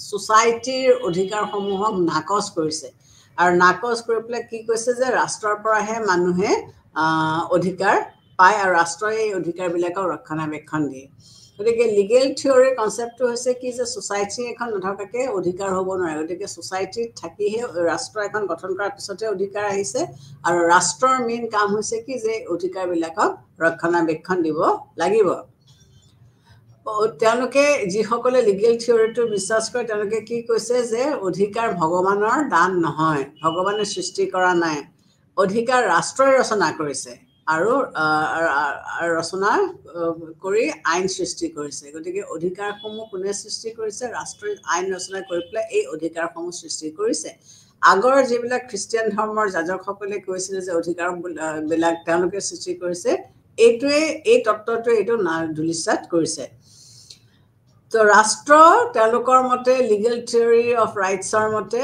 ৰাষ্ট্ৰ হৈছে অধিকাৰৰ উৎস যে এখন ৰাষ্ট্ৰত অধিকাৰ উপভোগ কৰিবলৈ হ'লে এখন ৰাষ্ট্ৰ থাকিব লাগিব গতিকে মেইন চ'ৰ্চটোৱে হৈছে ৰাষ্ট্ৰখন ৰাষ্ট্ৰৰ স্বীকৃতি অবিহনে কোনো অধিকাৰ থাকিব নোৱাৰে ৰাষ্ট্ৰই যদি স্বীকৃতি নিদিয়ে তেতিয়াহ'লে কোনো ধৰণৰ অধিকাৰ থাকিব নোৱাৰে ৰাষ্ট্ৰই ৰচনা কৰা আইনৰ লগত অধিকাৰৰ সম্বন্ধ থাকে গতিকে ৰাষ্ট্ৰই যিবিলাক আইন ৰচনা কৰিছে সেই ৰচনা কৰা আইনৰ লগত অধিকাৰৰ সম্বন্ধ থাকে বেলেগে বেলেগে ৰাষ্ট্ৰই নিজৰ সুবিধাৰ কাৰণে বেলেগ বেলেগ আইন ৰচনা কৰি ল'ব পাৰে গতিকে ৰাষ্ট্ৰৰ নিডছবোৰ বেলেগ হ'ব পাৰে প্ৰত্যেকখন ৰাষ্ট্ৰৰ যে একে ধৰণৰ নিডছ হ'ব তেনেকুৱা নহয় গতিকে নিজৰ নিডছ অনুযায়ী ৰাষ্ট্ৰই কি কৰিব পাৰে তেওঁলোকে বেলেগ বেলেগ অধিকাৰ ৰচনা কৰি ল'ব পাৰে গতিকে স্থান কাল আৰু ভেদে অধিকাৰ বেলেগ বেলেগ হ'ব পাৰে গতিকে জেগালৈ পৰিস্থিতিলৈ অধিকাৰবিলাক বেলেগ বেলেগ হ'ব প্ৰত্যেক অধিকাৰ প্ৰত্যেকখন ষ্টেটৰ কাৰণে যে একে হ'ব সেইটো নহয় গতিকে লিগেল থিয়ৰীয়ে যে ৰাষ্ট্ৰৰ উৎপত্তি হোৱাৰ আগতে অধিকাৰ আছিলে এই তত্ত্বটো তেওঁলোকে মানি ল'ব নোখোজে যে এই যিসকলে লিগেল থিয়ৰীটো পৃষ্ঠপোষকতা কৰিছে তেওঁলোকে কি ক'ব বিচাৰিছে যে ৰাষ্ট্ৰৰ সৃষ্টি হোৱাৰ পিছতহে অধিকাৰ আহিছে তাৰ আগতে অধিকাৰ নাছিলে ৰাষ্ট্ৰ যেহেতু ৰাষ্ট্ৰৰ সৃষ্টি গতিকে অধিকাৰ সৃষ্টি হোৱাৰ সময়ৰ পৰাই ৰাষ্ট্ৰৰ সৃষ্টি হোৱাৰ সময়ৰ পৰা অধিকাৰ সৃষ্টি হৈছে বুলিহে তেওঁলোকে মানি লৈছে গতিকে ৰাষ্ট্ৰই সৃষ্টি কৰিছে গতিকে যেতিয়াৰ পৰা ৰাষ্ট্ৰৰ সৃষ্টি হৈছে তেতিয়াৰ পৰাহে অধিকাৰ সৃষ্টি হৈছে তাৰমানে যিখন প্ৰি ছ'চাইটিৰ কথা কৈছোঁ বা ষ্টেট অফ নেচাৰৰ কথা কৈছোঁ বা নেচাৰেল ষ্টেটৰ কথা কৈছোঁ এইসকল লিগেল থিয়ৰী যোনে পৃষ্ঠপোষকতা কৰিছে তেওঁলোকে সেই তত্ত্বটো মানি ল'ব খোজা নাই। তেওঁলোকৰ মতে ৰাষ্ট্ৰ যেতিয়াৰ পৰা সৃষ্টি হৈছে তেতিয়াহে লগে লগে অধিকাৰ আহিছে। আৰু ৰাষ্ট্ৰই আইন ৰচনা কৰি অধিকাৰ সৃষ্টি কৰি দিয়া আৰু ইয়াক ৰক্ষণাবেক্ষণৰ দায়িত্বটোও লৈছে। গতিকে ৰাষ্ট্ৰই আইন ৰচনা কৰি পেলাই অধিকাৰ সৃষ্টি কৰি দিছে আৰু অধিকাৰ সৃষ্টি কৰি দিয়াৰ পিছত ইয়াক ৰক্ষণাবেক্ষণ দিয়াটো হৈছে ৰাষ্ট্ৰৰ মেইন কৰ্তব্য বা ৰাষ্ট্ৰৰ মেইন কাম। সময়ে সময়ে আইনৰ পৰিৱৰ্তন হয় আৰু সেইদৰে সময়ে সময়ে অধিকাৰো পৰিৱৰ্তন হয়। সেয়েহে সৰ্বজনীন নাইবা স্থায়ী অধিকাৰ থাকিব নোৱাৰে। গতিকে তেওঁলোকে কি ক'ব বিচাৰিছে যে সময়ে সময়ে আইন পৰিৱৰ্তন হয়, আইন পৰিৱৰ্তন হোৱাৰ লগে লগে অধিকাৰো পৰিৱৰ্তন হয়। গতিকে অধিকাৰ কেতিয়াও পাৰ্মানেণ্ট হ'ব নোৱাৰে। অধিকাৰ সময় সাপেক্ষে অধিকাৰ বেলেগ হ'ব আৰু সেই পৰিস্থিতি সাপেক্ষে অধিকাৰবিলাকক মানুহে আঁকোৱালি ল'ব লাগিব। অধিকাৰৰ কোনো খালী তালিকা প্ৰস্তুত কৰাটো সম্ভৱপৰ নহয়। গতিকে এইটো অধিকাৰ আমাক এইখিনি অধিকাৰেহে থাকিব সেইটো আমি ক'ব নোৱাৰোঁ। আজিৰ পৰিস্থিতি বেলেগ, কাইলৈৰ পৰিস্থিতি বেলেগ হ'ব। এটা সময়ত আমি ছোৱালীৰ ধৰা শিক্ষাটোৰ ওপৰত আমি বিশেষ গুৰুত্ব দিয়া নাছিলোঁ, যে ছোৱালীৰ মেইন কৰ্তব্য বা কাম হৈছে কি যে ঘৰৰ চাৰিবেৰৰ মাজত থাকি ঘৰ চলোৱাৰ দায়িত্ব, ভাত ৰন্ধাৰ দায়িত্ব তেওঁলোকে পালন কৰিব লাগিব। কিন্তু আজি চৰকাৰে আইন ৰচনা কৰি দিছে, আইন তৈয়াৰী কৰি দিছে যে বেটি পঢ়াও, বেটি বচাও বা বেটিক লৈ ইমানখিনি দায়িত্ব তেওঁলোক বা ইমানখিনি আগবঢ়াই নিব ছোৱালীক লাগিব। বা আজিকালি মাক দেউতাকেও কোনো ছোৱালীক ঘৰত বহুৱাই নথয়, সমানে তেওঁলোকক শিক্ষা দীক্ষা দি পেলাই আগবঢ়াই নিছে। গতিকে সময় সাপেক্ষে, পৰিস্থিতি সাপেক্ষে বস্তুবিলাক অলপ বেলেগ হৈ যায়। এই যিসকলে লিগেল থিয়ৰীটো পৃষ্ঠপোষকতা কৰিছে তাৰ ভিতৰত আমি হবছৰ নাম ল'ব পাৰোঁ। তেওঁ লিগেল থিয়ৰী যিসকলে সামাজিক চুক্তি তত্ত্বটোক সমৰ্থন কৰিছিলে তাত আমি হবছৰ নাম আমি ল'ব পাৰোঁ। তেওঁ অধিকাৰ আৰু কৰ্তৃত্বৰ মাজৰ সম্পৰ্কৰ বিষয়ে তেওঁ সিদ্ধান্তলৈ আহিছিল যে কৰ্তৃত্ব অবিহনে অধিকাৰ থাকিব নোৱাৰে। গতিকে হবছে সামাজিক চুক্তি তত্ত্বটোক তেওঁ সমৰ্থন কৰিছিলে আৰু তেওঁ কি কৈছিলে যে অধিকাৰ আৰু কৰ্তৃত্বৰ মাজত তেওঁ এটা সম্পৰ্ক স্থাপন কৰিছিল বা তেওঁ দেখুৱাইছিলে। গতিকে অধিকাৰক ৰক্ষণাবেক্ষণ দিয়া উদ্দেশ্যেই কৰ্তৃপক্ষৰ প্ৰয়োজন, যে এই অধিকাৰসমূহ যে আমাৰ আছে এই অধিকাৰসমূহক ৰক্ষণাবেক্ষণ দিবৰ কাৰণে আমাক এটা কৰ্তৃত্ব লাগিব। গতিকে অধিকাৰ আৰু কৰ্তৃত্বৰ মাজৰ সম্পৰ্কটোৰ বিষয়ে তেওঁ আমাৰ আগত দাঙি ধৰিছিলে। যিসকল চিন্তাবিদে অধিকাৰৰ বৌদ্ধিক তত্ত্ব সমৰ্থন কৰিছিল তেওঁলোকৰ ভিতৰত বেন্থামৰ নাম আমি ল'ব পাৰোঁ বা অষ্টিনৰ নাম আমি বিশেষভাৱে ল'ব পাৰোঁ। লিগেল থিয়ৰীৰ ক্ষেত্ৰত আমি বেন্থাম আৰু অষ্টিনৰ কথা আমি ক'ব পাৰোঁ। বেন্থামে প্ৰাকৃতিক অধিকাৰ তত্ত্বৰ সত্যতাটো স্বীকাৰ কৰা নাছিলে। বেন্থামে কি কৰা নাছিলে, প্ৰাকৃতিক অধিকাৰ তত্ত্বৰ সত্যতাটো তেওঁ স্বীকাৰ কৰা নাছিলে। তেওঁৰ মতে আইনৰ পৰাহে অধিকাৰ সৃষ্টি হয় আৰু আইনে অধিকাৰক ভোগ কৰাৰ কাৰণে প্ৰয়োজনীয় ৰক্ষণাবেক্ষণ দিব লাগিব। গতিকে বেন্থামে কি কৈছিলে যে আইনৰ অধিকাৰ, তেওঁ কি ক'ব বিচাৰিছিলে যে আইন অধিকাৰ তত্ত্বৰ সত্যতা স্বীকাৰ কৰা নাছিলে। তেওঁৰ মতে আইনৰ পৰাহে অধিকাৰৰ সৃষ্টি হৈছিলে আৰু আইনে অধিকাৰ ভোগ কৰাৰ কাৰণে সকলো ৰক্ষণাবেক্ষণ দিয়াৰ ব্যৱস্থা কৰিব লাগিব। গতিকে আইনৰ অবিহনে অধিকাৰ সৃষ্টি হ'ব নোৱাৰে। গতিকে তেওঁ সেইটো স্পষ্টকৈ কৈছিলে যে আইনৰ অবিহনে অধিকাৰ সৃষ্টি হ'ব নোৱাৰে। বাৰ্কাৰৰ মতে আইন আৰু অধিকাৰ একেটা সামগ্ৰী, ইফাল সিফাল। ইটিচিৰ মতে অধিকাৰক ৰাষ্ট্ৰই স্বীকৃতি দিয়ে। আইনৰ স্বীকৃতি আৰু ৰাষ্ট্ৰৰ ৰক্ষণাবেক্ষণৰ অবিহনে কোনো অধিকাৰ থাকিব নোৱাৰে। গতিকে আইনৰ স্বীকৃতি আৰু ৰক্ষণাবেক্ষণ নাপালে কোনো অধিকাৰে তিষ্ঠি থাকিব নোৱাৰিব। অধিকাৰৰ এই যিটো বৌদ্ধিক তত্ত্ব, এই তত্ত্বটোক আমি 3টা দিশৰ পৰা আমি অধ্যয়ন কৰি চাব পাৰোঁ। প্ৰথমটো হৈছে কি যে ৰাষ্ট্ৰৰ পৰাহে অধিকাৰ সৃষ্টি হয়। গতিকে লিগেল থিয়ৰীটোৱে কি ক'ব বিচাৰিছে, 3টা দিশৰ পৰা আমি তাক অধ্যয়ন কৰিব পাৰোঁ। এটা হৈছে কি যে ৰাষ্ট্ৰৰ পৰাহে অধিকাৰৰ সৃষ্টি হয়।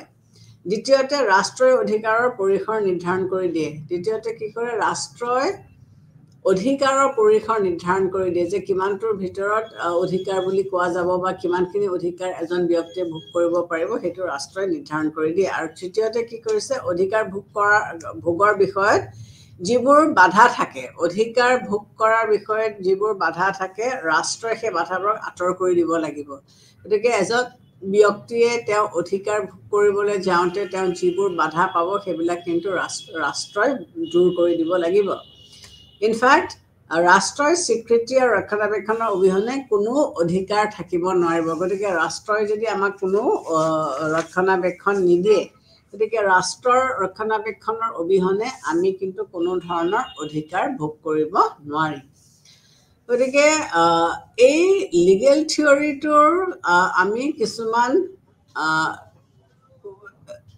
সাপোৰ্টত আমি দেখিলো কি যে ইয়াত ৰাষ্ট্ৰকে মেইন গুৰিধৰতা বুলি কৈছে যে ৰাষ্ট্ৰই মেইন ৰাষ্ট্ৰৰ অবিহনে অধিকাৰ থাকিব নোৱাৰে কিন্তু এই তত্ত্বটোকো আকৌ বহুতে সমালোচনা কৰিছে এই তত্ত্বটো সমালোচনাৰ বাহিৰত নহয় ইয়াৰ সমালোচনা কেলে কৰিছে তেওঁলোকে যিসকলে সমালোচনা কৰিছে তেওঁলোকে কৈছে যে আইনৰ স্বীকৃতি অধিকাৰ সৃষ্টি কৰিব নোৱাৰে এওঁলোকে কৈছে যে আইনে স্বীকৃতি দিয়া মানে যে সেইটো অধিকাৰ হ'ব সেইটো নুবুজায় চৰকাৰে জানে যে শোষণ দুৰ্নীতি আদিৰ লগত লিপ্ত হোৱাৰ কাৰণে আইন ৰচনা কৰিবলগীয়া হয় গতিকে অকল অধিকাৰ সৃষ্টি কৰিবৰ কাৰণে আইন ৰচনা কৰা নহয় বহুত সময়ত চৰকাৰে বেলেগ বেলেগ কাৰণতো আইন ৰচনা কৰিবলগীয়া হয় যে কাৰোবাৰ ওপৰত শোষণ চলিছে বা কাৰোবাক কোনোবাই দুৰ্নীতি কৰিছে গতিকে এইবিলাক প্ৰতিৰোধ কৰিবৰ কাৰণে হয়তো তেওঁলোকে আইন ৰচনা কৰিবলগীয়া হয় আৰু চৰকাৰে শোষণ দুৰ্নীতি আদিক সমৰ্থন কৰাৰ উদ্দেশ্যে চৰকাৰে কেতিয়াও আইন ৰচনা কৰিব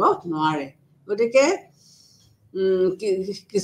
এই যিটো লিগেল থিয়ৰি যে আইন ৰচনা কৰা হৈছে জনসাধাৰণৰ অধিকাৰসমূহ দিবৰ কাৰণে এই সমালোচকসকলে এইটো কিন্তু মানি ল'ব পৰা হোৱা নাই কাৰণ চৰকাৰে বিভিন্ন সময়ত বিভিন্ন পৰিস্থিতিত পৰি বিভিন্ন ধৰণৰ আইন ৰচনা কৰিবলগীয়া হয় স্পেন্সাৰৰ মতে ৰাষ্ট্ৰৰ পৰা আইনৰ উৎপত্তি নহয় স্পেন্সাৰে কি ক'ব বিচাৰিছে যে ৰাষ্ট্ৰৰ পৰা অধিকাৰ আইনৰ উৎপত্তি নহয় ৰাষ্ট্ৰই আইনৰ ৰক্ষণাবেক্ষণহে দিয়ে গতিকে ৰাষ্ট্ৰৰ মেইন কাম হৈছে কি যে আইনক ৰক্ষণাবেক্ষণ ৰাষ্ট্ৰই আইনক কেৱল ৰক্ষণাবেক্ষণে দিব লাগে ৰাষ্ট্ৰই আইনৰ সৃষ্টি নকৰে ৱাইল্ডৰ মতেও আইনে অধিকাৰক সৃষ্টি নকৰে ৱাইল্ডেও সেই একেটা কথাই কৈছে যে ৰাষ্ট্ৰই আইনক সৃষ্টি নকৰে আইনৰ অধিকাৰক ৰক্ষণাবেক্ষণহে দিয়ে গতিকে সৃষ্টি হোৱা অধিকাৰসমূহক কেৱল ৰক্ষণাবেক্ষণে দিয়া যায়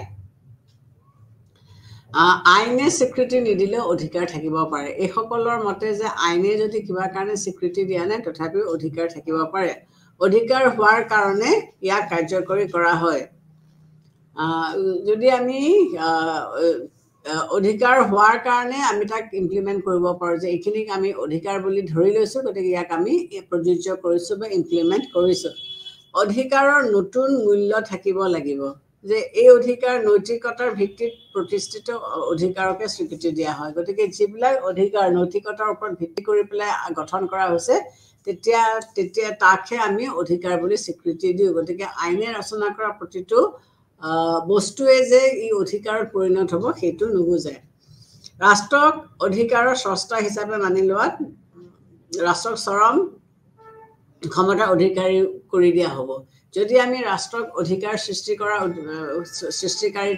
সৃষ্টিকৰ্তা বুলি আমি ভাবোঁ তেতিয়াহ'লে আমি ৰাষ্ট্ৰক কি কৰা হ'ব এক্সট্ৰিম পাৱাৰ দি দিয়া হ'ব আইনৰ দৃষ্টিভংগীৰ হিচাপে যদি আমি বিচাৰ কৰি চাওঁ তেতিয়াহ'লে ৰাষ্ট্ৰৰ সাৰ্বভৌম ক্ষমতাক চৰম আৰু সীমাহীন হিচাপে আমি অভিহিত কৰা হ'ব তেতিয়াহ'লে কি হ'ব কিছুমান বাস্তৱ সীমাবদ্ধতাৰ মাজতহে ৰাষ্ট্ৰই কাম কৰিব লাগিব গতিকে আমি কি কৰোঁ যদি ৰাষ্ট্ৰক সাৰ্বভৌম ক্ষমতা আনলিমিটেড দি দিওঁ তেতিয়াহ'লে সি কিন্তু জনসাধাৰণৰ অনিষ্টহে কৰিব গতিকে ৰাষ্ট্ৰইও তেওঁলোকৰ যিখিনি কাৰ্যকলাপ বা কাম কৰিব সেইটো কিছুমান লিমিটেশ্যনছৰ মাজত বা এটা এৰিয়াৰ ভিতৰত থাকিহে কামখিনি কৰিব পাৰিব আমাৰ যিবিলাক প্ৰচলিত নীতি নিয়ম বা দেখাচাৰ আছে এইবিলাকে ৰাষ্ট্ৰৰ চৰম ক্ষমতা প্ৰয়োগ কৰাত সীমাবদ্ধতা আৰোপ কৰে গতিকে আমাৰ চলি থকা কিছুমান লোকাচাৰ আছে কিছুমান নীতি নিয়ম আছে এই নীতি নিয়মবিলাকে ৰাষ্ট্ৰক চৰম ক্ষমতাটো প্ৰয়োগ কৰাৰ পৰা বাধা দিয়ে গতিকে আমি যদি ৰাষ্ট্ৰক আইন ৰচনা কৰিবলৈ দিওঁ বা অধিকাৰ ৰচনা কৰিবলৈ দিওঁ তেতিয়াহ'লে একদম এবছলিউট পাৱাৰ আমি দি দিব লাগিব মই অকণমান আগতে ক'লোঁ যে সেইটোৱে কি কৰিব অসুবিধাৰ সৃষ্টি কৰিব গতিকে আমি ৰাষ্ট্ৰক কিছুমান সীমাবদ্ধতাৰ মাজত থাকি পেলাইহে তেওঁলোকক আইন প্ৰণয়ন কৰিবলৈ দিয়ে বা তেওঁলোকক কিছুমান সুবিধা আমি কৰিবলৈ দিছোঁ। গতিকে লোকাচাৰ দেখাচাৰ এইবিলাক বস্তুক আমি আওকাণ কৰিব নোৱাৰোঁ।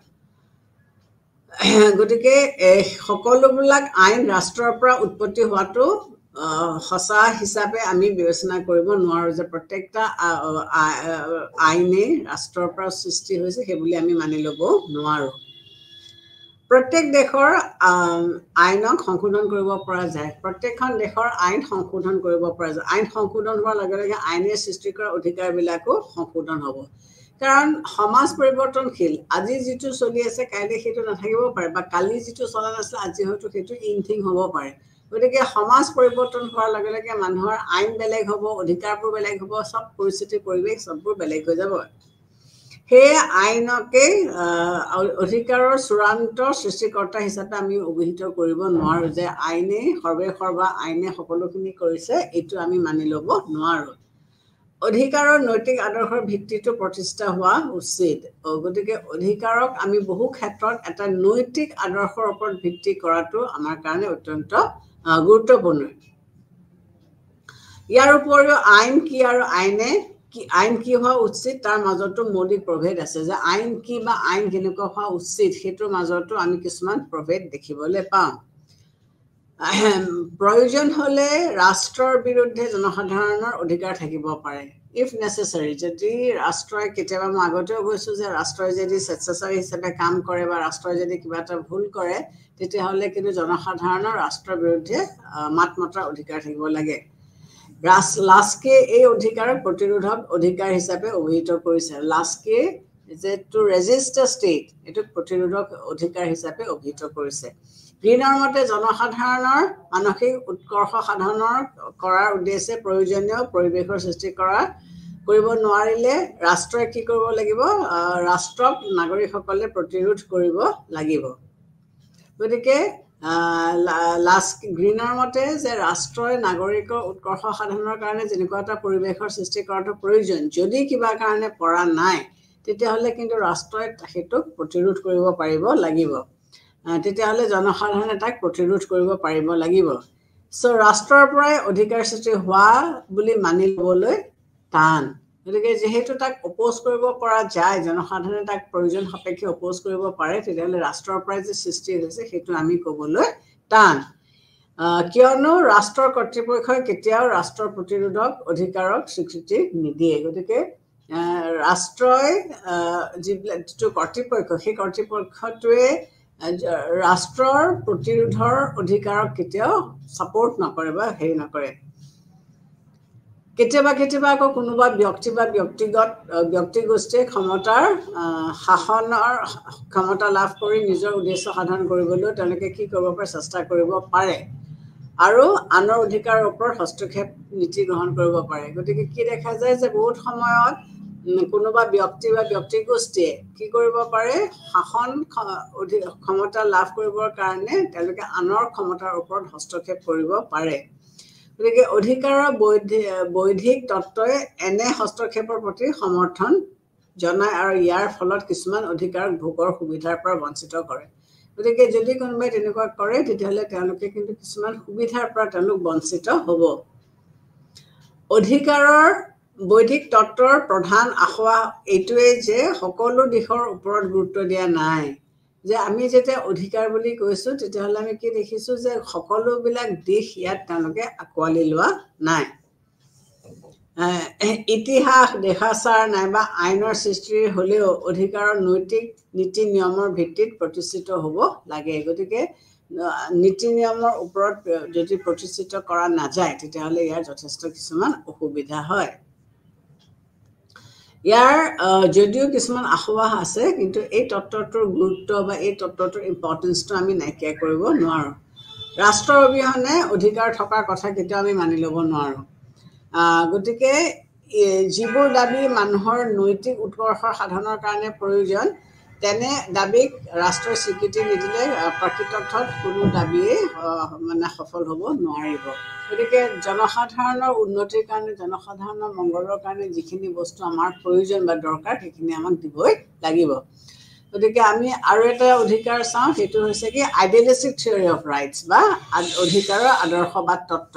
সেই অধিকাৰৰ আদৰ্শবাদ তত্ত্বটোৱে কি বুজাইছে যে নাগৰিকসকলৰ ব্যক্তিত্ব প্ৰকাশ আৰু প্ৰতিভা বিকাশৰ কাৰণে অনুকূল পৰিৱেশৰ প্ৰয়োজন, আৰু ৰাষ্ট্ৰইহে এই অনুকূল পৰিৱেশৰ সৃষ্টি কৰিব পাৰে। যে এজন ব্যক্তিৰ বিকাশৰ কাৰণে বা ব্যক্তিত্ব বিকাশৰ কাৰণে বা তেওঁৰ প্ৰতিভা বিকাশৰ কাৰণে এটা অনুকূল পৰিৱেশৰ প্ৰয়োজন হ'ব, আৰু এই অনুকূল পৰিৱেশটো কোনে সৃষ্টি কৰিব? কেৱল ৰাষ্ট্ৰইহে সৃষ্টি কৰিব পাৰে।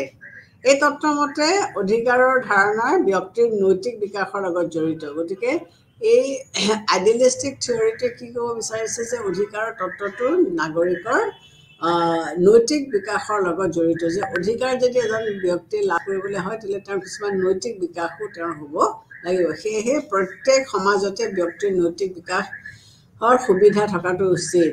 গতিকে প্ৰত্যেকখন সমাজতে ব্যক্তিৰ নৈতিক বিকাশ থকাটো উচিত। অধিকাৰে ব্যক্তিৰ নৈতিক বিকাশত সহায় কৰাৰ উপৰিও সমাজৰ কল্যাণ সাধন কৰাটো বৰঙণি যোগায়। গতিকে অধিকাৰে ব্যক্তিৰ নৈতিক বিকাশত সহায় কৰাৰ উপৰিও সমাজৰ কল্যাণৰ সাধন কৰাৰ তেওঁলোকে ইন্ধন যোগায়। কাণ্ট, গ্ৰীণ আদিৰ নিচিনা আদৰ্শবাদী চিন্তাবিদে, কাণ্ট, গ্ৰীণ এইসকলে কি কৈছে? ব্যক্তিৰ ব্যক্তিত্ব প্ৰকাশ আৰু প্ৰতিভা বিকাশৰ ওপৰতে গুৰুত্ব দিয়া নাই, তেওঁলোকে অধিকাৰক সমাজ কল্যাণ সাধন কৰাৰ ওপৰতো গুৰুত্ব দিছে। যে গ্ৰীণ, কাণ্ট এনেকুৱা নিচিনা লিখকসকলে কেৱল ব্যক্তিত্ব বিকাশৰ ওপৰতে গুৰুত্ব দিয়া নাই, তেওঁলোকে কি কৰিছে যে সমাজ কল্যাণো হ'ব লাগে। এই অধিকাৰসমূহ ভোগ কৰাৰ পিছত এজন ব্যক্তিৰ সমাজ কল্যাণো হ'ব লাগিব। তেওঁলোকৰ মতে ৰাষ্ট্ৰই মানুহৰ নৈতিক বিকাশৰ উপৰিও সমাজৰ উন্নতিৰ কাৰণে প্ৰয়োজনীয় পৰিৱেশৰ সৃষ্টি কৰাটো উচিত। গতিকে তেওঁলোকে কি কৈছে যে জনসাধাৰণে নৈতিক বিকাশৰ উপৰিও, যে এখন সমাজৰ নৈতিক বিকাশ কৰাৰ উপৰিও তেওঁলোকে কি কৰিব লাগিব? এনেকুৱা এটা প্ৰয়োজনীয় ব্যৱস্থা বা অনুকূল পৰিৱেশ সৃষ্টি কৰিব লাগিব, তেতিয়াহে জনসাধাৰণৰ বিকাশ হ'ব। গ্ৰীণৰ মতে মানুহৰ আত্মচেতনাই স্বতন্ত্ৰতা বুজায়। স্বতন্ত্ৰতাৰ লগত অধিকাৰ জড়িত থাকে আৰু অধিকাৰৰ দাবীৰ পৰা ৰাষ্ট্ৰৰ সৃষ্টি হয়। গতিকে কি কৈছে গ্ৰীণে? যে সচেতনতাই বা আত্মসচেতনতাই মানুহৰ স্বতন্ত্ৰতা বুজায়। মোৰ যদি চেন্স নাথাকে বা মোৰ যদি এৱেৰনেছ নাথাকে, মই মোৰ অধিকাৰ কেনেকৈ ক্লেইম কৰিম? গতিকে মোৰ অধিকাৰটো জানিবলৈ হ'লে মোৰ সেই সচেতনতাটো থাকিব লাগিব। যদি মোৰ কনচিয়াছনেছ এৱেৰনেছে নাথাকে তেতিয়াহ'লে মই কেনেকৈ সেইটো উপলব্ধি কৰিম বা লাভ কৰিব পাৰিম? গতিকে এইবিলাকৰ মাধ্যমেৰেহে মই মোৰ সচেতনতাৰ মাধ্যমেৰেহে মই মোৰ অধিকাৰসমূহ উপভোগ কৰিব পাৰিম। ৰাষ্ট্ৰৰ পৰাহে মানুহে অধিকাৰ পাব। গতিকে মই ৰাষ্ট্ৰৰ পৰা কিবা এটা পাবলৈ হ'লে মই প্ৰথমতে মোৰ অধিকাৰখিনি জানিব লাগিব, আৰু সেই অধিকাৰখিনি জানিবলৈ হ'লে মোৰ সচেতনতাটো আহিব লাগিব। তাৰপিছতহে মই ৰাষ্ট্ৰৰ পৰা মোক কি লাগে বা কি বস্তু বিচাৰিছোঁ সেইটো মই ক্লেইম কৰিব পাৰিম। বাছাকুৱেটৰ মতে ৰাষ্ট্ৰৰ উদ্দেশ্যে সাধাৰণ কাৰণে প্ৰয়োজনীয় চৰ্তসমূহ হৈছে অধিকাৰ। গতিকে তেওঁ কি ক'ব বিচাৰিছে? ৰাষ্ট্ৰৰ উদ্দেশ্যে সাধাৰণ কাৰণে প্ৰয়োজনীয় চৰ্তসমূহ হৈছে অধিকাৰ। ৰাষ্ট্ৰই এই অধিকাৰসমূহক স্বীকৃতি দিয়ে। গতিকে এই অধিকাৰসমূহ যদি আমি উপভোগ কৰিবলৈ হয় তেতিয়াহ'লে ৰাষ্ট্ৰই ইয়াক স্বীকৃতি দিব লাগিব। অধিকাৰৰ অবিহনে ব্যক্তিৰ বিকাশ, প্ৰতিভা বিকাশো সম্ভৱপৰ নহয়। গতিকে আমি যদি অধিকাৰসমূহ নাপাওঁ তেতিয়াহ'লে আমাৰ ব্যক্তিত্ব বিকাশো সম্ভৱপৰ নহয়। আদৰ্শবাদী চিন্তাবিদসকলে অধিকাৰৰ নৈতিকতাৰ লগত জড়িত কৰিছে। গতিকে আগৰ যিবিলাক আদৰ্শবাদী চিন্তাবিদ আছিলে, আইডিয়েলিষ্ট থিংকাৰ্ছ আছিলে, এই চিন্তাবিদসকলে কি কৰিছে? অধিকাৰক নৈতিকতাৰ লগত জড়িত কৰিছে। নিজৰ ব্যক্তিত্ব প্ৰকাশৰ লগতে সমাজৰ সমূহীয়া কল্যাণৰ কাৰণেও তেওঁলোকে কি কৰিছে? অধিকাৰ উদ্দেশ্য বুলি কৈছে যে নিজৰ উদ্দেশ্য বা নিজৰ গ্ৰোথৰ উপৰিও সমাজৰ কল্যাণৰ লগতো অধিকাৰ জড়িত হৈ আছে। গতিকে ইয়াৰ ইভালুৱেশ্যনটো তেওঁলোকে কি বুলি কৈছে? যে আদৰ্শবাদীসকলে যিটো তত্ত্ব আগবঢ়াইছে স্পষ্ট আৰু কাৰ্যকৰী কৰিব পৰা বিধৰ নহয়। তেওঁলোকৰ যিটো তত্ত্ব সেইটো ফুল ৱেইট ইমপ্লিমেণ্ট কৰিব পৰা নাযায়। উপযোগিতাবাদীসকলৰ অধিক সংখ্যক লোকৰ অধিক পৰিমাণৰ সুখ যেনেকৈ নিৰ্ধাৰণ কৰিব পৰা নাযায় তেনেকৈ জনসাধাৰণৰ নৈতিক উৎকৰ্ষ সাধন কৰাৰ উদ্দেশ্যেও প্ৰয়োজন হোৱা চৰ্তসমূহ নিৰ্ধাৰণ কৰিব পৰা নাযায়। যিটো বেন্থামে কৈছিলে যে আমাৰ যিবিলাক তাৰ যিটো তত্ত্ব greatest good of the greatest number, গতিকে কিমান মানুহে তেওঁলোকৰ যিটো উপযোগিতাবাদ বা কিমান তেওঁলোকে পাব সেইটো তেওঁলোকে নিৰ্ধাৰণ কৰিব নোৱাৰে। Greatest good of the greatest number, যিকোনো এটা বস্তু মেক্সিমাম মানুহে কিমান বেনিফিট পাইছে সেইটো যেনেকৈ নিৰ্ধাৰণ কৰাটো অসুবিধা বা কৰিব পৰা নাযায়, ঠিক তেনেকৈ এজন জনসাধাৰণৰ নৈতিক উৎকৰ্ষ সাধন কৰাৰ উদ্দেশ্যে প্ৰয়োজন হোৱা চৰ্তসমূহো নিৰ্ধাৰণ কৰিব পৰা নাযায়। যে নৈতিক বিকাশ হ'বৰ কাৰণে আমি কি কি ব্যৱস্থা লৈছোঁ বা কেনেকুৱা ধৰণে হ'ব সেইটো আমি নিৰ্ধাৰণ কৰিব পৰা নাযায়। ৰাষ্ট্ৰৰ উদ্দেশ্য সাধনত নাগৰিকৰ স্বাধীনতা বিসৰ্জন দিয়া নীতি সমৰ্থন কৰাৰ ফলত চৰম আদৰ্শবাদীসকলে ব্যক্তিৰ স্বাধীনতাৰ খৰ্ব কৰাৰ ওপৰত গুৰুত্ব দিছে। গতিকে ৰাষ্ট্ৰৰ উদ্দেশ্য সাধনত নাগৰিকসকলৰ স্বাধীনতা বিসৰ্জন দিয়া নীতি সমৰ্থন কৰাৰ ফলত চৰম আদৰ্শবাদীসকলে ব্যক্তিৰ স্বাধীনতা খৰ্ব কৰাৰ ওপৰত তেওঁলোকে গুৰুত্ব আল্টিমেটলি দিছে। সাধাৰণ শ্ৰেণীৰ মানুহৰ কাৰণে আদৰ্শবাদীসকলৰ ধাৰণা বোধগম্য নহয়, কিয়নো নৈতিক উৎকৰ্ষ সাধনৰ ধাৰণাটোহে স্পষ্ট নহয়। কাৰণ এজন মানুহৰ বিকাশত নৈতিকতাটো চবৰে কাৰণে একে নহ'বও পাৰে, হয় নহয়? কোনোবাই বেলেগ ধৰণকৈ ভাবিব পাৰে বা কোনোবাই বেলেগ ধৰণকৈ বিচাৰিব পাৰে। গতিকে চৰকাৰৰ কাৰণে প্ৰয়োজনীয় পৰিৱেশ সৃষ্টি কৰাটো সহজ নহয়। এখন চৰকাৰে কেনেকুৱা ধৰণৰ পৰিৱেশত মানুহে কাম কৰিব বা কি ধৰণৰ পৰিৱেশত মানুহে কাম কৰিব পাৰিব সেইটো তেওঁলোকে নিৰ্ধাৰণ কৰিব নোৱাৰে। ফাইনেলি অলপ সময় আছে আৰু এটা থিয়ৰী আমি চাওঁ, ছ'চিয়েল ৱেলফেয়াৰ থিয়ৰী বা অধিকাৰৰ সামাজিক কল্যাণ সম্পৰ্কীয় তত্ত্ব। অধিকাৰৰ সামাজিক কল্যাণ সম্পৰ্কীয় তত্ত্ব এইটো তত্ত্ব যোনে পৃষ্ঠপোষকতা কৰিছিলে তেওঁলোকৰ মতে অধিকাৰ হৈছে সমাজৰ সৃষ্টি। যিসকলে ছ'চিয়েল ৱেলফেয়াৰ থিয়ৰীটো উলিয়াইছে তেওঁলোকৰ মতে কি হৈছে যে অধিকাৰ সমাজৰ পৰা সৃষ্টি হোৱা হৈছে। অধিকাৰ ভোগ কৰাৰ বাবে সমাজৰ কল্যাণ সাধন কৰা উচিত। যদি আমি এই অধিকাৰসমূহ উপলব্ধি কৰিব বিচাৰিছোঁ বা উপভোগ কৰিবলৈ বিচাৰিছোঁ তেতিয়াহ'লে আমি সমাজ কল্যাণ কৰিব লাগিব, সমাজৰ কল্যাণ কৰিব লাগিব। সমাজৰ কল্যাণ হ'লেহে আমি এই অধিকাৰসমূহ ভোগ কৰিব পাৰিম।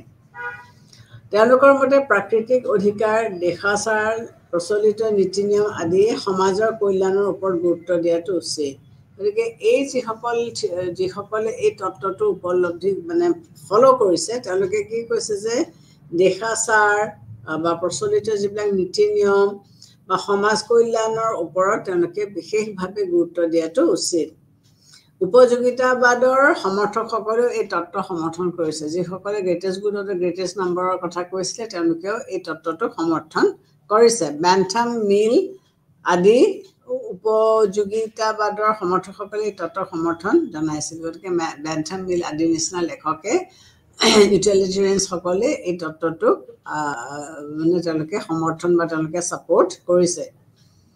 বেন্থামে অধিকাৰৰ সংখ্যাক লোকৰ অধিক পৰিমাণৰ সুখ, greatest good of the greatest number. বেন্থামৰ এইটোৱে তত্ত্ব আছিলে যে greatest good of the greatest number এই নীতিৰ জৰিয়তে ভাল বেয়া, উচিত অনুচিত আদি নিৰ্ধাৰণ কৰাৰ ওপৰত গুৰুত্ব দিছিলে। যে কিটো বস্তু ভাল, কিটো বস্তু বেয়া, এইটো greatest good of the greatest number. এইটো কাম কৰিলে বেছিভাগ মানুহে ভাল বেনিফিটেড হ'ব বা এইটো কাম কৰিলে বেছিভাগ মানুহে নট বেনিফিটেড হ'ব, এইটোৰ ওপৰত তেওঁ গুৰুত্ব দিছিল। লাস্কে অধিকাৰৰ এই তত্ত্বৰ প্ৰতি সমৰ্থন জনাইছে। লাস্কেও এই তত্ত্বটোক তেওঁ ছাপোৰ্ট কৰিছিলে আৰু তেওঁৰ মতে উপযোগিতাৰ জৰিয়তেহে অধিকাৰ নিৰ্ণয় কৰাটো উচিত। যে কিমানখিনি এই অধিকাৰখিনি দিলে কিমানখিনি মানুহৰ লাভ হ'ব সেইটোৰ ওপৰত ভিত্তি কৰিহে এই তত্ত্বটো তেওঁ ছাপোৰ্ট কৰিছিলে। সমাজে কিছুমান অধিকাৰক স্বীকৃতি দিয়ে। গতিকে আমি কিছুমান অধিকাৰ যেতিয়া উপভোগ কৰোঁ তেতিয়াহ'লে আমি কি দেখিবলৈ পাইছোঁ যে সমাজে সেই অধিকাৰসমূহক ছাপোৰ্ট কৰিছে আৰু এই অধিকাৰসমূহ সমাজৰ কল্যাণৰ সাধনৰ ওপৰত গুৰুত্ব দিয়া উচিত। গতিকে এই অধিকাৰসমূহ যেতিয়া আমি ভোগ কৰিম তেতিয়া আমি চাব লাগিব যে এই অধিকাৰসমূহ সমাজৰ লোকসকলে কিমান লেভেলত তাক উপভোগ কৰিব পাৰিছে। এই তত্ত্বৰ লগত আদৰ্শবাদী তত্ত্ব সংযোগ কৰি লাস্কিয়ে মন্তব্য কৰিছে যে এই তত্ত্বটোৰ লগত লাস্কিয়ে তেওঁৰ তত্ত্বটো মিলাই পেলাই তেওঁ মন্তব্য কৰিছে কি যে যিবোৰ সুযোগ সুবিধাৰ অবিহনে মানুহে নিজৰ সৰ্বোচ্চ বিকাশ কৰিব নোৱাৰে তেনে সুযোগ সুবিধাবিলাকক অধিকাৰ বোলা হয়। তেওঁ কি বুলি ক'ব বিচাৰিছে যে যিবিলাকৰ মাধ্যমেৰে সুযোগ সুবিধাৰ অবিহনে মানুহে নিজৰ সৰ্বোচ্চ বিকাশ কৰিব নোৱাৰে তেনে সুযোগ সুবিধাবোৰকে অধিকাৰ বোলা হয়। গতিকে লাস্কিৰ গোটেই তত্ত্বটো হৈছে কি তেওঁ কি কৈছে যে প্ৰথমতে আমি কি কৰিব লাগে যে সামাজিক কল্যাণ বুলি ক'লে কি বুজাওঁ এই বিষয়ে বিভিন্নজনে বিভিন্ন মতামত আগবঢ়াব পাৰে যে সমাজ কল্যাণ বুলি ক'লে কি বুজায় এজন ব্যক্তিয়ে কিছুমান বস্তু এনজয় কৰিব পাৰে বা কিছুমানৰ মতে সামাজিক কল্যাণে কি কৰিব পাৰে অধিক সংখ্যক লোকৰ অধিক পৰিমাণ সুখ বুজাব পাৰে। তেওঁলোকে কৈছে সামাজিক কল্যাণ বুলি কওঁতে যাতে মেক্সিমাম মানুহে মেক্সিমাম বেনিফিটছখিনি পায় এইটোকে তেওঁলোকে ক'ব বিচাৰিছে। Thank U.